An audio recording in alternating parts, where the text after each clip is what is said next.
کے زمانے کے ہیں، امام مالک کے زمانے کے ہیں، بہت کمال کے اور بڑے اسٹرانگ اسکالر مانے جاتے ہیں فقہ کے اندر۔ بعض لوگ کہتے ہیں کہ جس طرح امام ابو حنیفہ کا اسکول آف تھاٹ بہت بڑے پیمانے پر چلا نا امام ابو یوسف کی وجہ سے، تو ابراہیم نخعی امام ابو حنیفہ کے لیول کے بعض اوقات لوگ فقی مانتے ہیں، یاد رکھیں۔ اسی طریقے سے جو سفیان الثوری ہیں جو کہ تابعی، بعض لوگ ان کو مانتے ہیں تابعی مانتے ہیں، بعض لوگ تبع تابعی مانتے ہیں، خیر تو سفیان ثوری جو ہیں علیہ الرحمہ ان کو بھی بہت بڑا فقی مانا جاتا ہے اس اعتبار سے، تو یہ ایک بڑے نام ہیں۔ ابراہیم النخعی امام جو ہیں وہ کہتے ہیں المسلم الحر، کہتے ہیں مسلم حر کو یعنی آزاد مسلم جس نے کسی یہودی یا عیسائی کو مار دیا ہو یقتل، اس کو قتل کر دیا جائے گا، یعنی اس کو سزا میں قتل کیا جائے گا، اس کی سزا ہے کیپٹل پنشمنٹ۔ یہ دیکھیں یہ لکھا ہوا ہے، وہ کہتے ہیں وَرُوِيَ عَنِ الشَّعْبِ مِثْلُهُ، امام شعبی سے بھی یہ منقول ہے، یہی قول امام ابن ابی لیلہ سے ہے، اور یہی قول ایک وَأَحَدُ قَوْلَيْ ابی یوسف، ابو یوسف کتاب الخراج کے اندر دو قول پیش کرتے ہیں، اور دو قول میں سے ایک قول ابو یوسف کا بھی یہی ہے، یعنی فقہ حنفی کا جو کہ میجورٹی میں، تو فقہ حنفی کے دو قولوں میں سے ایک قول یہ ہے کہ اگر ذمی یہودی ہو، عیسائی ہو یا نان مسلم ہو، اس کو اگر کوئی مسلمان آزاد ہو، عاقل اور بالغ ہو، وہ قتل کر دے تو اس کو جواب میں قتل کیا جائے گا۔ اچھا، یہاں پر آپ کو ایک کیس ملتا ہے، یہ دیکھیں میں نے آپ کو بتایا تھا کہ ویسے یہ واقعہ بھی ہے، یہ واقعہ پڑھنے والا ہے، کیونکہ یہاں پر قتل کے بدلے قتل نہیں کیا گیا تھا، بلکہ جو ہے وہ جرمانہ ڈالا گیا تھا، 500 کا جرمانہ ڈالا گیا تھا۔ اس لیے میں نے کہا اس طرح کے جو واقعات آپ کو ملتے ہیں کہ یمن میں ایک ہندی کو مار دیا گیا، اس کے پیچھے آپ کو واقعہ ملتا ہے۔ چلیں آپ کو ایک قصہ اس حوالے سے بھی سنا دیتا ہوں جو آپ کو سمجھنا چاہیے مگر اس واقعے کے بعد، وہ یہ ہے، وہ کہتے ہیں قول آخر، ایک اور قول ہے، رویناہ ایضا عن عمر بن الخطاب، اب عمر بن خطاب کا آنے لگا، حضرت عثمان، حضرت علی، حضرت عمر بن عبدالعزیز، عمر بن خطاب کا ایک قول آپ کو ملنے لگا، کہتے ہیں فی المسلم یقتل الذمی، ایسے مسلم کے بارے میں جس نے کسی ذمی کو مارا ہو، عمر بن خطاب کا قول کہتا ہے ان کان ذلک منہ خلقا وعادتا، تو اسی طرح کا قول عمر بن خطاب کا ہے کہ اگر کوئی مسلمان ذمی کو اس طریقے پر مارے، او کان لسن عادیا فعقدہ بہ وروی فاضرب عنقہ، اگر کوئی نان مسلم کو اپنے بدماشی کی وجہ سے اور اپنی گندی عادت کی وجہ سے یا اس بیچارے کو کمزور سمجھ کے مار دے، ٹھیک ہے، او کان لسن عادیا یعنی ڈکیٹی ڈاکو قسم کا چور اچکا قسم کا آدمی بن کر اس کو مار دے بیچارے کو، کسی ذمی کو، فعقدہ بہ، تو اس پر حد نافذ کرو، فاضرب عنقہ، اس کی گردن مارو، اس کو اڑا دو، ٹھیک ہے۔ تو یہ اب ہم نے سمجھنا ہے، یاد رکھے جب بھی آپ نے فقہ میں کسی اختلافی مسئلے کو سمجھنا ہو تو آپ کو ان دونوں پکچرز کو سامنے رکھ کر کمپیریزن کرنا ہوگا، کمپیریٹیولی انالیسس کرنا ہوگا، سمجھنا ہوگا کہ کیا وجہ ہے کہ ایک حکم دوسرے حکم کا مد مقابل کھڑا ہوتا ہے۔ تو اس کی مثال یوں سمجھیں کہ ملٹیپل کیسز آئے نبی پاک صلی اللہ علیہ وسلم کے زمانے کے قریباً کوئی 8 سے 10 سال گزرنے کے بعد جب یہ واقعات پیش ہونے لگے تو ہوا یہ کہ کچھ قتل ایسے تھے جو واقعی جنون تھے اور جنہوں نے بغاوت کی، ٹھیک ہے، اور کچھ قتل ایسے تھے جو بالکل معصوم ذمیوں کے کیے گئے تھے، لہذا ان کے نتیجے میں یہ کیا گیا۔ جیسا میں نے آپ کو پہلے بتایا کہ جیسے عام قتل ہو، ایک مسلمان نے دوسرے مسلمان کو مار دیا، کیا ہر ایک کو قصاص میں قتل کیا جائے گا؟ نہیں، ہو سکتا ہے قتل خطا ہو سکتا ہے ایکسیڈنٹ ہو سکتا ہے ایویڈنس ہی نہ ہو، ٹھیک ہے، ہو سکتا ہے سیلف ڈیفense ہو، تو ملٹیپل ریزنز ہو سکتی ہیں جس وجہ سے قصاص نہیں اپلائی ہوگا۔ تو سملرلی اگر کسی نان مسلم کو مار دیا ہے تو وہی کنڈیشنز لگیں گی۔ اب چونکہ یہ ہوتے ہیں اسلاموفوبز، تو یہ پورے کا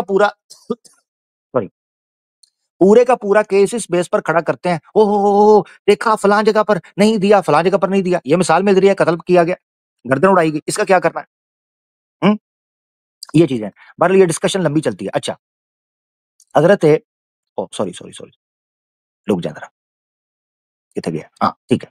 اچھا جی، یہ اگلا پیج ہے 277. اس میں بھی ایک مثال ہے جو میں آپ کو سنانا چاہ رہا ہوں. یہاں پر یہ پوری سند ہے. یہ دیکھیں، وہ کہتے ہیں ایک قول یہ بھی ہے کہ کسی مسلم کو ذمی کے نتیجے میں نہیں مارا جائے گا الا ان یقتلہ غیلتن. یہ دیکھ لیں، یہ آپ کے سامنے. اس سے پتا چل رہا ہے کہ اگر کوئی مسلمان بدماشی کرتے ہوئے کسی ذمی کو مار دے، ٹھیک ہے، اس پر اپنی پاور کا روب اور دبدبا دکھائے، تو پھر اس مسلمان کو مار دیا جائے گا، کیونکہ اسلام بدماشی کرنے کا نام نہیں ہے، اسلام لا اینڈ آرڈر کا نام ہے. ٹھیک ہے جی. اچھا جی، تو یہ بھی چیز آپ کے سامنے ہے. اس کو آگے وہ وضاحت سے کرتے ہیں. وہ کہتا ہے کتب عبداللہ بن عامر الی عثمان ان رجلا من المسلمین عدا علی دہقان. وہ کہتے ہیں کہ ایک کسان ہے، ایک بندے نے مسلمانوں میں سے ایک نان مسلم فارمر کو مار دیا.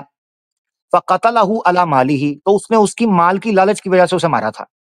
فقتب الیہ عثمان، تو عثمان رضی اللہ عنہ نے واپس میں اس کو لیٹر لکھا، کہا ان اقتلہ، ان اقتل. حضرت عثمان نے کہا اس کو قتل کرو.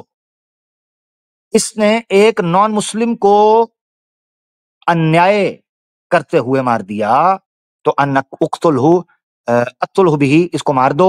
فإن هذا قتل غیلۃ علی الحرابہ. یہ بات غلط ہے، تو یہ اس کے ساتھ زیادتی اور ظلم ہوا ہے. یہ دو قسم کے سٹانس آپ کو جب نظر آتے ہیں نا، تو آپ کو پتہ چل جاتا ہے کہ مختلف کیس ہو سکتے ہیں. اس کا مطلب ہے فقہ کے اندر مختلف کیسز پر مختلف رائے دی جائے گی. لہذا اگر آپ کے سامنے کوئی اسلامو فوب آ کر یہ کہے نہیں جی نہیں، نہیں جی نہیں، ہمارا تو حق ہی نہیں ہے، تو یہ بات بالکل غلط ہے. اگر اسلامک اسٹیٹ آئے گی تو دونوں رائے موجود ہے. ہم ہر کیس کو دیکھیں گے، کیس کو ویریفائی کریں گے، اس کے بعد اس کی سزا دیں گے جیسے کسی بھی نارمل مرڈر کو دیکھا جاتا ہے. That's it, simple. ٹھیک ہو گیا جی.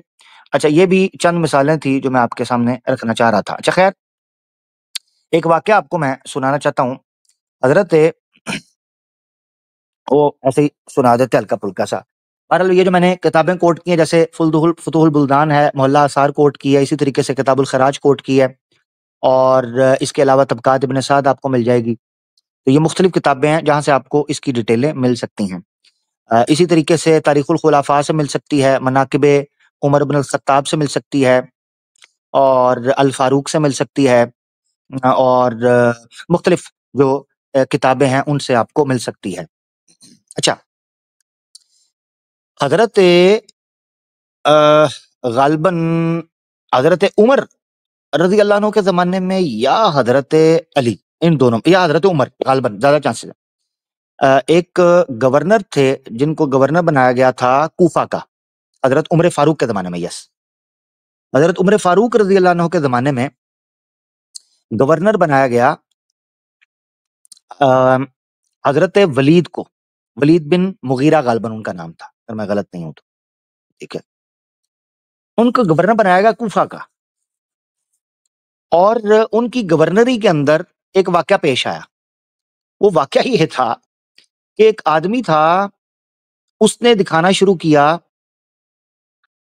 جناب علی کرتب، یہودی تھا وہ.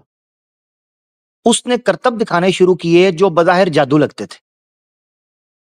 تو وہاں ایک بندہ موجود تھا جس کا نام تھا جندب. جندب جو ہیں یہ باقاعدہ حدیثوں کے راوی بھی ہیں، تابعی مانے جاتے ہیں.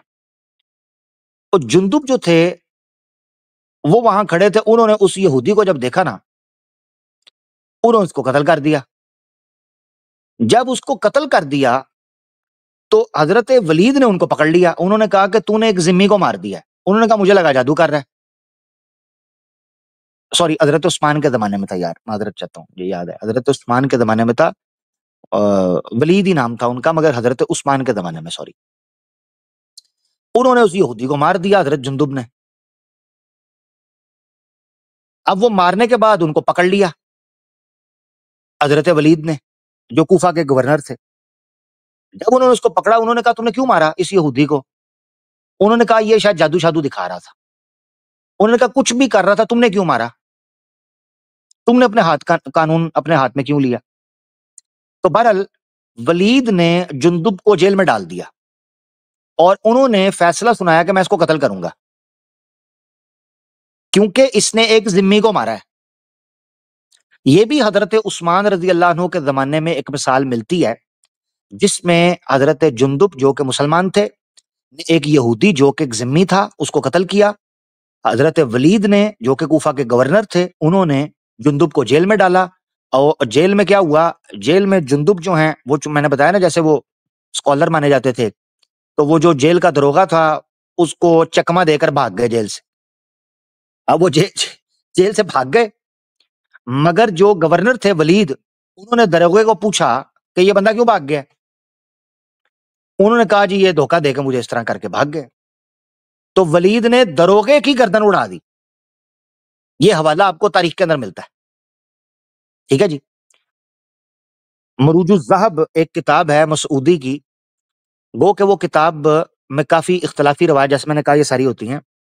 تو مروج الذہب ایک مسعودی مورخ مانے جاتے ہیں، ان کی کتاب کے اندر یہ واقعہ ہے کہ حضرت عثمان کے زمانے میں ایک یہودی کو قتل کرنے جو کہ ذمی تھا مارنے کے نتیجے میں جندب کا جو سر اڑنا تھا اس کے نتیجے میں بیچارے دروغے کا سر اڑ گیا کیونکہ اس نے ڈیوٹی نہیں دی تھی. بہرحال باہر صورت یہ چیز نکل کر سامنے آتی ہے کہ اگر کوئی مسلمان ہوش و حواس میں بغیر کسی جرم کے اگر کسی ذمی کو مارتا ہے اس کی سزا قتل دی گئی، قتل ہے، قتل جی جا سکتی ہے اگر کوئی کمپنسیٹ ہو جاتا ہے دیت کے چکر میں. یہ ساری چیزیں خیر بہرحال اور بھی مختلف کال ملتے ہیں. مثال کے طور پر یہ ملتا ہے کہ ڈبل دیت دی جا سکتی ہے، آدھی دیت دی جا سکتی ہے.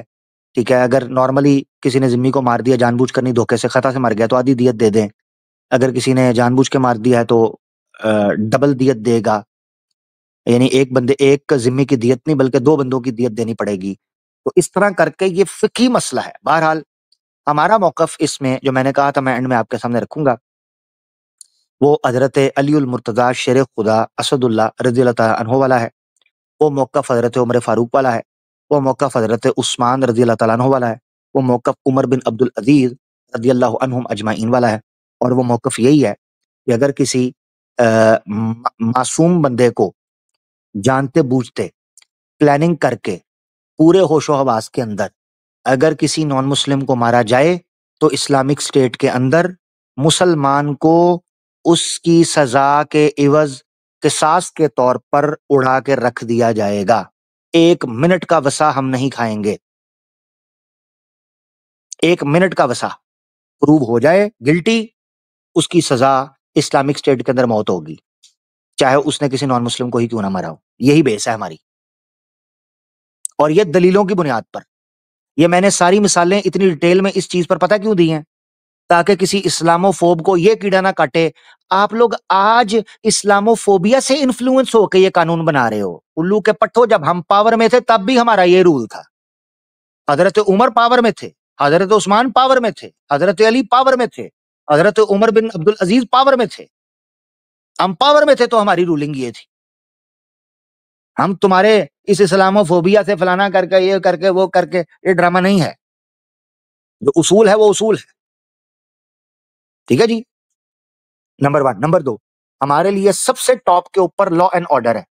ہم کسی نان مسلم کو یہ جسٹیفیکیشن نہیں دے سکتے کہ وہ اسلام کا غلط استعمال کرے، اور نہ کسی مسلمان کو یہ اجازت دے سکتے ہیں کہ وہ اسلام کا غلط استعمال کرے.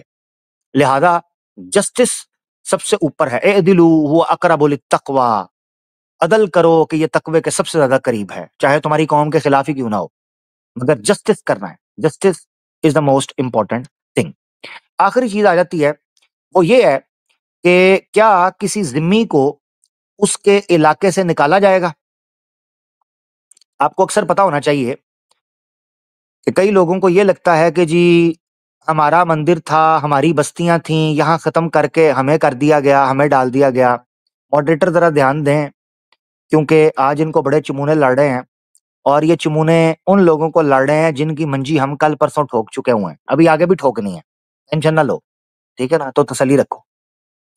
تمہاری دوڑ کمنٹوں تک ہی ہے، ٹھیک ہے، تمہاری دوڑ کمنٹوں تک ہی ہے. اس سے آگے نہیں بڑھ سکتے تم. اچھا جی، تو آگے بڑھتے ہیں. ایک مثال آپ کو میں دینے لگا ہوں. وہ مثال ہے اس چیز کی کہ کیا اسلام میں الاؤ ہے کسی کی زمین ہتھیانا، کسی کی زمین پر قبضہ کرنا اور کسی کی زمین کو اس سے چرا کر لے جانا. مثال کے طور پر اسلام مسلمز اسلامک اسٹیٹ قائم کرنے کے لیے ایک علاقے پہ گئے، آگے سے انہوں نے وہ ذمہ بن گئے، انہوں نے سرنڈر کر لیا. تو کیا ذمہ کی زمین پر قبضہ کیا جا سکتا ہے؟ تو میں آپ کو پہلے بتا دیا کہ ان کو ان کے ریلیجن پریکٹس کرنے کا، ان کو ان کی لائف، ان کی عزت، ڈگنیٹی، ان کے مال متا، ان کی عورتوں کی سب کی حفاظت ہوگی. اسی طریقے سے یہ بھی چیز آپ کو سمجھا دی کہ کیوں کسی ذمی کے جناب جو ہے وہ اس کو وہ بیسک رائٹ دیا جائے گا کہ وہ اپنی عبادت گاہ کو لے کر چل سکے. تو لہذا اس کی زمین پر قبضہ کرنے کے والے سے ہم ڈسکس کر لیتے ہیں. سب سے پہلے میں ایک حدیث دے دیتا ہوں جو بیسک کانسیپٹ آپ کے سامنے کلیئر کر دے گی کہ کیا کسی ذمی کی زمین پر قبضہ کیا یا کسی بھی اوور آل پرنسپل اسلام کی نظر میں کیا کسی کے مال پر قبضہ کیا جا سکتا ہے. یہ صحیح بخاری کی حدیث ہے 3198. ٹھیک ہے جی. اس میں ویسے تو واقعہ اروا اور ان کے رشتہ دار کے بیچ میں ہے. جو مروان کی جو حکومت ہے، مروان بن حکم، ان کی حکومت میں آیا تھا. ایک منٹ رکیں ذرا، ہاں ٹھیک ہے، ان کی حکومت میں آیا تھا، مروان کی حکومت میں. تو مگر اللہ کے رسول صلی اللہ علیہ وسلم کی جو رولنگ ہے یہاں پر وہ جینرک ہے، جس سے پتہ چلتا ہے کہ کسی بھی بندے کی زمین پر قبضہ کرنا یا کسی بندے کو اس کی زمین سے بے دخل کرنا یہ اسلام میں الاؤ نہیں ہے، چاہے وہ ذمی ہی کیوں نہ ہو. صحیح البخاری 3198 یہ آپ کے سامنے. وہ کہتے ہیں میں نے how should I deprive Hare of her right, میں اس عورت کا حق کیسے مار سکتا ہوں. آئی ٹیسٹیفائی، میں گواہی دیتا ہوں that I heard Allah's messenger کہ میں نے اللہ کے رسول صلی اللہ علیہ وسلم کو سنا، انہوں نے کہا if anyone takes a span of land unjustly، اگر کوئی ایک ٹکڑا زمین کا دھوکے سے، ظلم سے، انیائے سے ہتھیا لے، his neck will be encircled with it down 7 earths on the day of resurrection، تو اس کی گردن پر 7 توق ڈالے جائیں گے، 7 زمینوں کے برابر توق ڈالے جائیں گے، قیامت میں اس کو گھسیٹ کے لایا جائے گا اس ظلم کی پاداش میں. تو اسلام میں کسی کی زمین پر قبضہ کرنا یہ بیسیکلی جہنم کی طرف لے کر جانے والا عمل ہے. یہ تو ہو گیا ایک بیسک پرنسپل. اب آ جاتے ہیں ہم تھوڑا سا یار دوبارہ سے لے لیتے ہیں جمیوں کے حقوق کے بارے میں. جمی کا حقوق یہاں پر کیا کہتا ہے. ٹھیک ہے جی، ایک منٹ دیجیے گا. اچھا جی، یہ دیکھ لیتے ہیں، اس کی بھی مثالیں آپ کو مل جاتی ہیں. یہاں بیسک کانسیپٹ ہم لے لیتے ہیں. یہ آپ کے سامنے کتاب الخراج کا ہی پیج نمبر 65 ہے.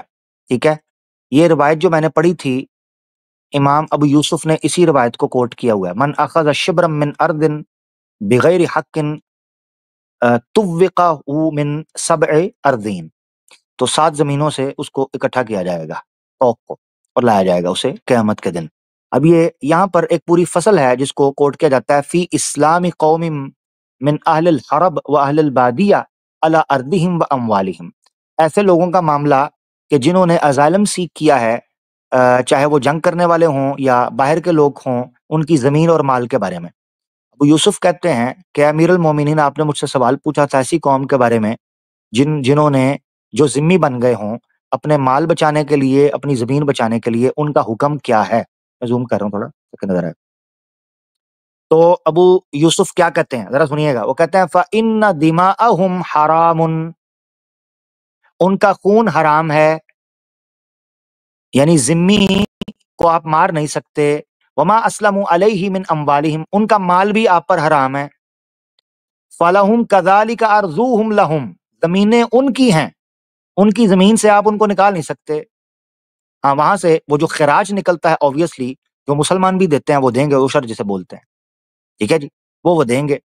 اچھا، اسی طریقے سے ان کو کھیتی باڑی کرنے سے، وہاں ہل چلانے سے، وہاں پھل اگانے سے اور اس زمین کو بیچنے اور خریدنے سے روکا نہیں جا سکتا. یہ ساری عبارت چل رہی ہے. ٹھیک ہے. لا یخرجون انہا لا یخرجون انہا فیما بعد ویتوارثونہا ویتبایعونہا کذالک کل بلاد اسلم علیہا اہلہا فہی لہم. وہ ان کے لیے ہیں، ان سے چھینے نہیں جا سکتے. ٹھیک ہے. اسی طریقے سے یہاں بادشاہ کے حوالے سے انہوں نے کہہ دیا، ٹھیک ہے، ہاں بادشاہ کے حوالے سے انہوں نے کلیئر کر دیا آخر میں، ٹھیک، یہ وَلَيْسَ لَهُ، بادشاہ کے لیے جائز نہیں ہے ان یأخذها بعد ذلك منہم، صلح ہونے کے بعد ان کو واپس لے، وہ نہیں لے سکتا. وَهِيَ مِلْكٌ لَهُمْ، وہ ان کی ملکیت ہے. یتوارثونها، وہ اس کے وارث بنتے ہیں ایک کے بعد ایک، اپنی اولاد ان کی وارث بنتی ہے، ان کی اولاد اس کو خریدتی بیچتی ہے. وَيَضَعُ عَلَيْهِمُ الْخِرَاجَ، ان پر خراج لگایا جا سکتا ہے، جو کہ ٹیکس کوئی بھی حکومت کسی بھی ایگریکلچرل لینڈ پر لگاتی ہے. ٹھیک ہے. اور وَلَا يُكَلِّفُوا مِنْ ذَلِكَ مَا لَا يُطِيقُونَ، اور ان کو وَلَا يُكَلَّفُوا، اور ان کو ایسی چیز ان کے وزن نہیں ڈالا جائے گا، ایسی تکلیف نہیں دی جائے گی جس کی ان کے پاس طاقت نہ ہو، یعنی ان کی طاقت کے مطابق.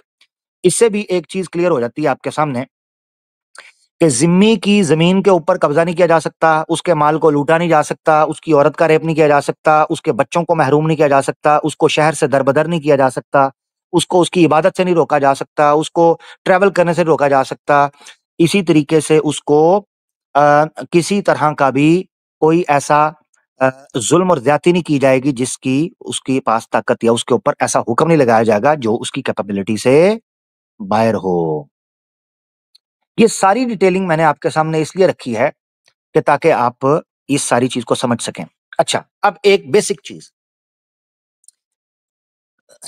حتیٰ کہ اسلام نے اتنی حفاظت کی ہے کہ اگر دو ذمی ہے نا، دو ذمی، اور دو ذمیوں میں سے ایک ذمی، دو ذمیوں میں سے، یہ سنیے گا ذرا، دو ذمیوں میں سے ایک ذمی امیر ہے اور ایک ذمی غریب ہے. Point to be noted. ایک ذمی امیر اور ایک ذمی غریب. تو اسلام یہ کہتا ہے کہ آپ کے پاس اجازت ہے، یا آپ کے پاس یہ رولنگ موجود ہے کہ آپ جو کمزور ذمی ہے نا، یا تو اس سے جزیہ ہی نہ لو، اور ہو سکے تو امیر والوں سے کم لے لو، یہ بھی کر سکتے ہو. مثال کے طور پر دو لوگ ہیں، ایک کے پاس 10 روپے ہیں، ایک کے پاس 5 روپے ہیں.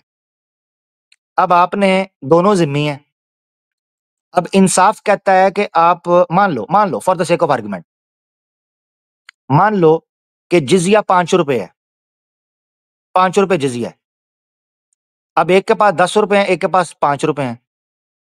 تو اگر آپ نے سب کے لیے رول لگایا تو 10 والے کے پاس تو 5 روپے بچیں گے، مگر جس کے پاس پہلے ہی 5 روپے ہیں اس بیچارے سے تو آپ نے 5 لے لیے، تو وہ تو گیا. اسلام پتہ کیا کہتا ہے؟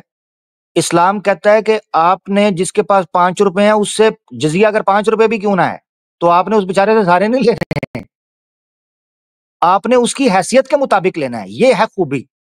اسی طرح مسلمانوں پر بھی جو ٹیکس لگتا ہے وہ ان کی حیثیت کے مطابق لگتا ہے. چلیں اس پر آپ کو ایک دلیل دے دیتے ہیں. ٹھیک ہے جی. اچھا جی، تاکہ آپ سمجھ سکیں. یہ جی آپ کی اسکرین پر آپ کو میں حدیث دکھا رہا ہوں. یہ بخاری کی حدیث ہے، صحیح بخاری کی 3156 اور 3157. ٹھیک ہے جی، 3156 اور 3157. اس میں ایک واقعہ ذکر کرتے ہیں امام بخاری تعلیقاً. وہ پیش کرتے ہیں اس واقعے کو ابن عیینہ سے. یاد رکھیں سفیان بن عیینہ ایک بہت بڑے تابعی مانے جاتے ہیں. ٹھیک ہے، اور محدث بھی ہیں. ان سے کافی زیادہ حدیثیں بخاری کے اندر اور دیگر کتب کے اندر ان کی ملتی ہے. وہ کیا کہتے ہیں؟ وہ کہتے ہیں وہ کہتے ہیں I asked Mujahid, why are the Syrians charged 4 dinars as jizya while the Yemenis are charged 1 dinar only? انہوں نے کہا، مجاہد سے وہ پوچھتے ہیں، وہ کہتے ہیں سیرینز کو جزیے کے طور پر 4 دینار پڑ رہے ہیں اور یمنیوں سے آپ 1 دینار لے رہے ہو، ایسا کیوں؟ ہیں دونوں ذمہ؟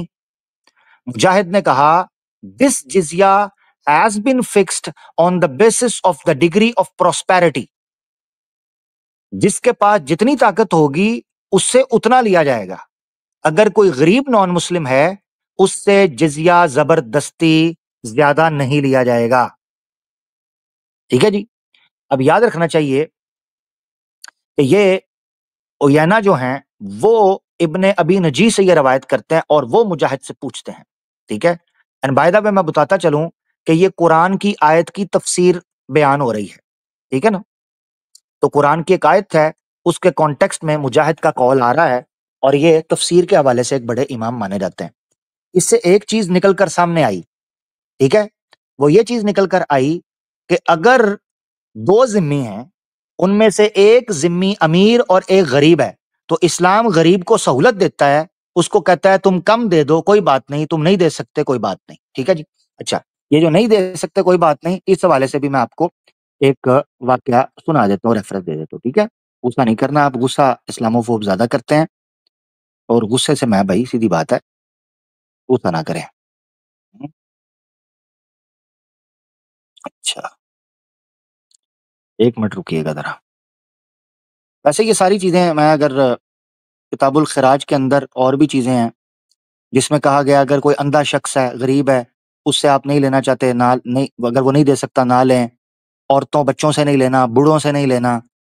عورتوں اور بچوں اور بوڑھوں سے نہیں لینا. پتہ ہے کیوں؟